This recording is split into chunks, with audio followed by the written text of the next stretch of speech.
नमस्कार दोस्तों, मैं पुष्पेंद्र कुमार अहरवार श्री कृष्णा यूनिवर्सिटी विद्यालय इतिहास विभाग के असिस्टेंट प्रोफेसर आप सभी का हार्दिक स्वागत करता हूं। आज का हमारा टॉपिक है महात्मा बुद्ध एवं उनका धर्म, जो हम आगे पढ़ेंगे, जिसमें हम उनके जन्म, विवाह, गृह त्याग, तपस्या, प्रचार प्रसार एवं महापरिनिर्वाण के बारे में आज की जानकारी लेंगे। तो चलिए स्टार्ट करते हैं। महात्मा बुद्ध का जन्म 563 ईसा पूर्व कपिलवस्तु के लुम्बिनी, नेपाल नामक ग्राम में हुआ था। उनके पिता का नाम शुद्धोधन एवं उनकी माता का नाम महामाया था। जन्म के 7वें दिन उनकी माता का देहांत हो गया। इनका लालन पोषण उनकी मौसी एवं माता प्रजापति गौतमी ने किया। इन्हें राजकुमारी की भांति उच्च शिक्षा दिलाई गई, परंतु उनका झुकाव आरंभ से ही सांसारिक कार्यों से दूर था। इनके जन्म पर भविष्यवाणी की गई कि या तो ये महान सम्राट बनेंगे या ये साधु हो जाएंगे। चलिए आगे।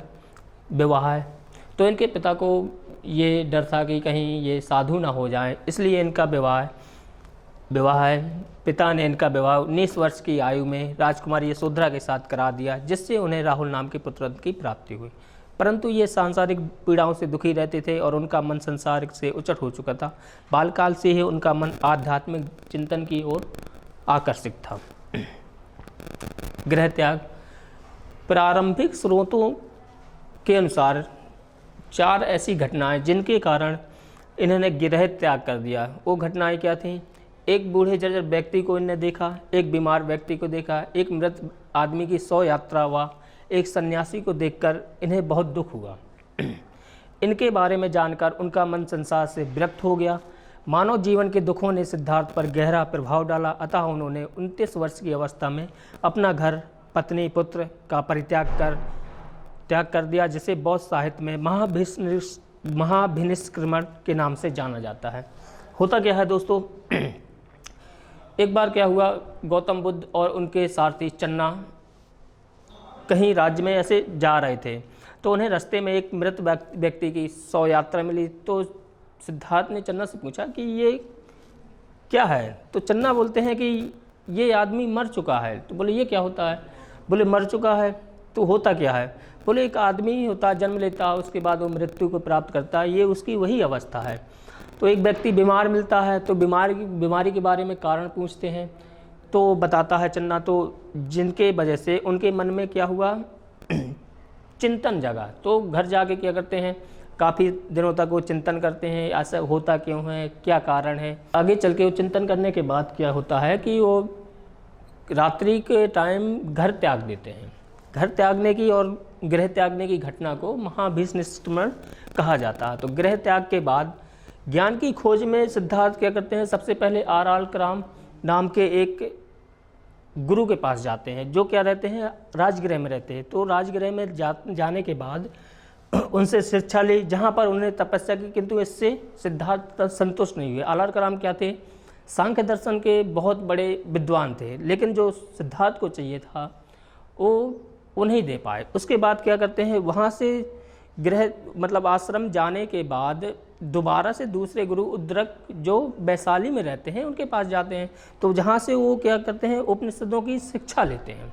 उपनिषदों की शिक्षा लेने के बाद भी सिद्धार्थ क्या करते हैं कि उनका क्या है, जो उनको ज्ञान जिस लेवल का चाहिए उस हिसाब का नहीं मिल पाता है। तो वहाँ से वो निकल के उरुबेला क्या है, जो आज का आधुनिक स्थान मान लो बोध गया जाते हैं। तो जहाँ कठोर तपस्या करने के लिए वो समाधि लगाते हैं। चिंतन मनन करने के बाद जैसी समाधि के 49वें दिन उनको ज्ञान की प्राप्ति होती है। जैसे ही ज्ञान की प्राप्ति होती है तो सिद्धार्थ जो है बाद में बुद्ध कहलाने लगे। जहाँ से ज्ञान की प्राप्ति होती है उसके बाद सिद्धार्थ बुद्ध बन जाते हैं।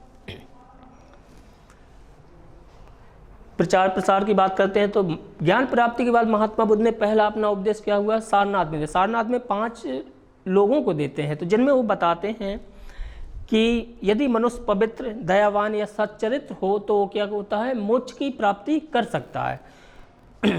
जो ये प्रथम उपदेश होता है तो उसको क्या करते हैं, बौद्ध साहित्य में धर्मचक्र परिवर्तन के नाम से जाना जाता है।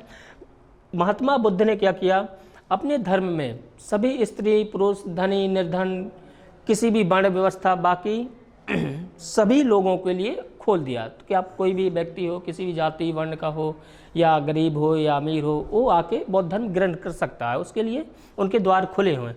तो महात्मा बुद्ध ने के जो 5 प्रथम शिष्य थे उनमें से क्या था, एक असुजीत थे, उपाली थे, योग ललना थे, श्रेयपुत्र थे, आनंद थे। आनंद क्या थे, उनके प्रिय शिष्य थे जो महात्मा बुद्ध के बाद भी जीवित रहे, उपाली और आनंद, जिन्होंने पिटकों की रचना की, सूत पिटक और अभिधम पिटक, विनय पिटक, 3 पिटक बौद्ध धर्म के माने जाते हैं।